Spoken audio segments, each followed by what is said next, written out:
In the middle of the United States, in the state of Oklahoma, is one of the key cities of America.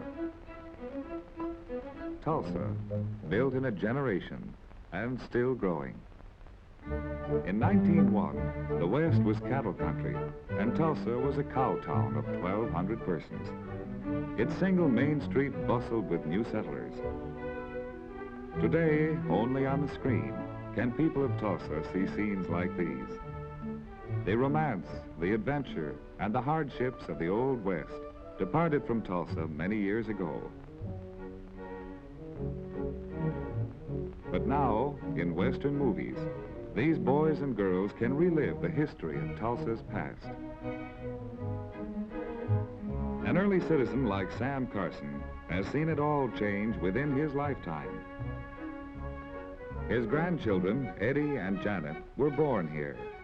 They are too young to remember Tulsa as it was, or to realize the struggle and planning that have gone into making the modern Tulsa a good place for them to grow up in. But Sam Carson remembers he was part of the struggle and the planning that changed board sidewalks and dirt roads to paved streets and broad highways, and hitching posts to parking meters. Planning that pulled down the wooden front shanties to build steel and concrete skyscrapers.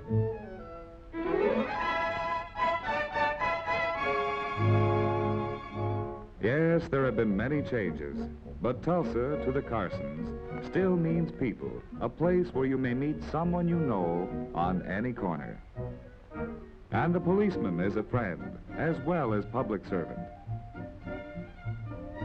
The Tulsa Story started in 1905, when deep underneath the land surrounding the little town was discovered a new and apparently inexhaustible source of wealth. Oil. Oil that meant light and heat, and now transportation for a growing country. Farmers became oil men.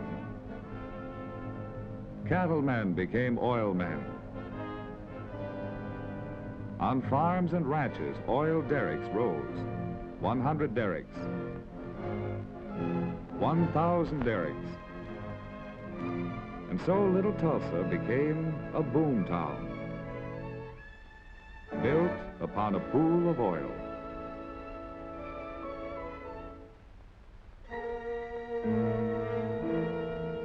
However, 20 years later, the underground pool ran dry and the oil disappeared from Tulsa. But in the city of Tulsa, they still had ideas. For miles to the north and east, fine cattle grazed on grassy plains, and in Tulsa, a meatpacking industry grew up. On the fertile lands to the south were harvested great fields of corn to be shipped to Tulsa for cattle feed. Wheat to fill the tall grain elevators.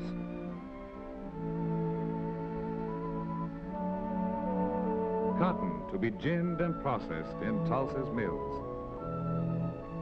When oil was struck in nearby regions, it was Tulsa that supplied the equipment, know-how, and men to bring out the rich crude from the ground.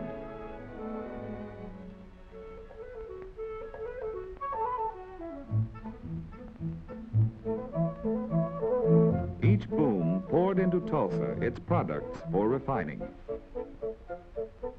Its people had looked beyond the disappointments of the past and planned for the future. For Tulsa is still people. 200,000 of them, oil workers in tin hats or businessmen in straws. and the families who live and raise their children in Tulsa's spacious suburbs. Farmers and ranchers in town to buy or sell or talk, all of them bringing to life the arteries of downtown Tulsa. Tulsans are proud of their business section with its attractive shops, its several and fiercely independent newspapers, all of the institutions offering the goods and services that make life easier and more pleasant, and the great church offering the ideals and hopes and aspirations that make life spiritually richer.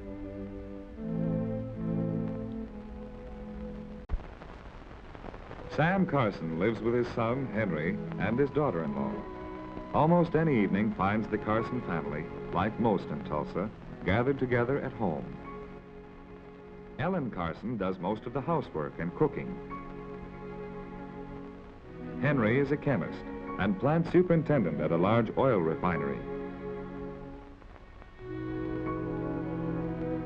Looking around the table, he feels he has much to be grateful for.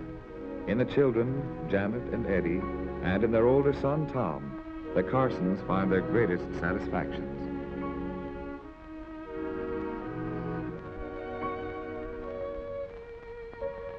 Not only wholesome food, but warm and animated talk flows freely across the family dinner table.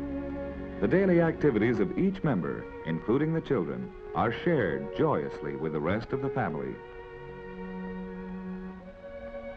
After dinner, Eddie is likely to neglect his lessons to listen as his father and older brother let their conversation range to the local, national, and world issues in which, as free citizens, they feel themselves a part.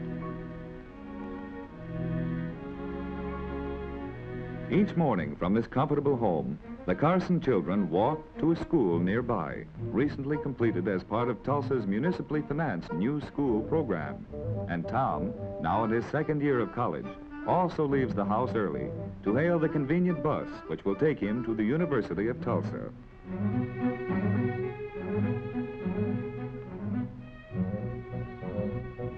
A university planned, financed, built, and staffed by the far-seeing citizens of Tulsa and attended by their children. Here are offered courses in the liberal arts, in sociology and philosophy, in science and engineering. The halls are thronged with eager young students, both men and women.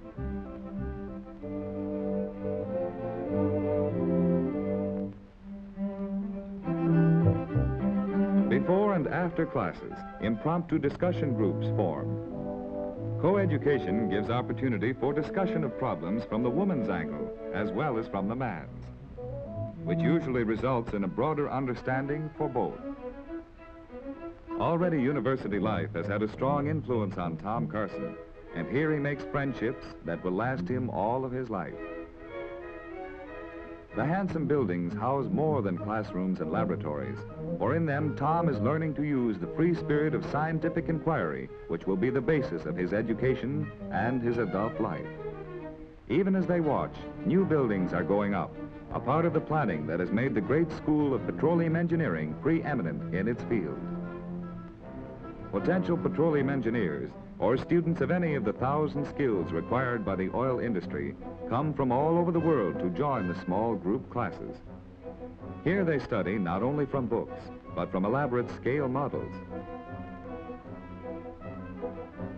Besides their regular staff, they are taught by practical men like this chief engineer of Tulsa's largest refinery, who points out on the model the complicated process by which crude oil is broken down to provide gasoline and its many byproducts. Progressing from models, students at Tulsa have the unique opportunity of seeing the actual operations in the refineries.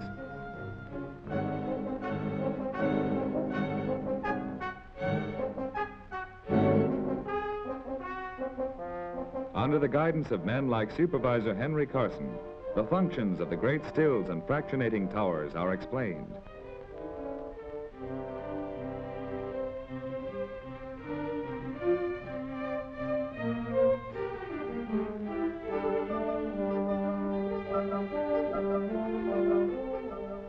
Students can follow step by step how crude oil is piped in from fields hundreds of miles away to the refineries of Tulsa.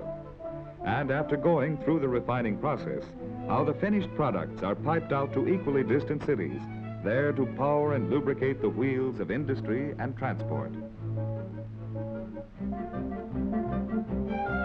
Complicated equations for gas storage pressure become more meaningful when students can climb this huge spherical tank to see how the equation is solved in steel, or when they view the great cylinders that store the refinery surplus. When students leave Henry Carson after their tour of the refinery, they find their models and textbooks easier to understand. Just as students in groups can learn best about petroleum engineering by seeing it in action, the university believes in the same learn-by-doing process in other fields.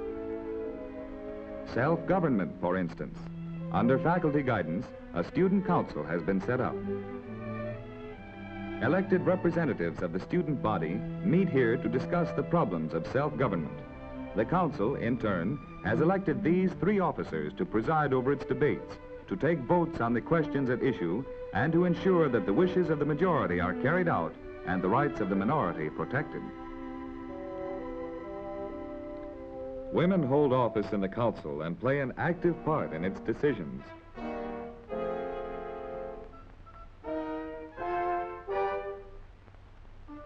Here is a legislative body, as truly as Congress or Diet or Parliament. What they learn here about the responsibilities of office, the need for free discussion, how best to conduct a meeting so that all may be heard. These things will fit them for later participation in such groups as the Tulsa Planning Commission. Here, the larger affairs of Tulsa's present and future are discussed by people who may have first learned how best to work as a group from such practical lessons in self-government as a student council. Selected by their fellow citizens, these members of the Planning Commission come from office or factory, church or women's club, to continue the planning that has kept Tulsa the commercial and marketing center of a rich farming region. To foresee such changes as the disappearance of the oil pool from Tulsa and avoid economic disaster by converting Tulsa from a producer of oil to a provider of services, pipelines and pumps and drilling rigs, storage for oil and natural gas, and great refineries. And to make these enterprises, in turn, bring other industry to Tulsa. Like manufacture of huge storage tanks, only one of the many specialties manufactured in Tulsa for use in the oil industry. And such diverse enterprises as spinning cotton from the nearby south into yarn and weaving finished goods to be sold throughout the country.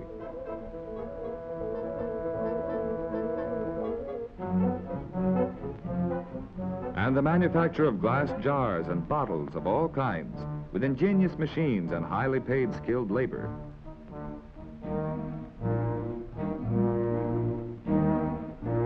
Or building precision instruments like seismographs in ultra-modern factory laboratories.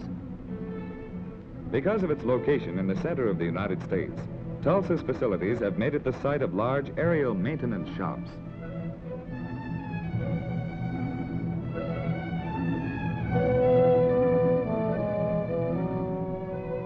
Its municipal airport has become a crossroads for the airlines that span the nation. Tulsa must continue to provide adequate transportation, stockyard facilities, and packing plants if it will serve the fine cattle ranches surrounding it.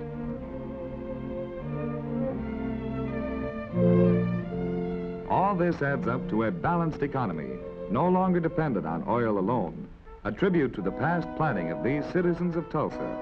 But future problems already press. Growth has brought increased traffic in the streets and the need for control and safety measures. With better education for all, an increasing call for books is making present library facilities inadequate. More, happier, more prosperous families mean more children who will need more recreation space to grow in.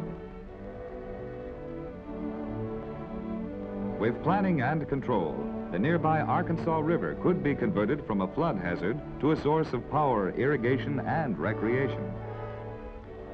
Tulsans are sure that these and many future problems will be solved to build for Henry Carson and his family and the thousands of families like his, Tulsa, a city whose foundations will be sound, a city that will provide a better life for all its citizens.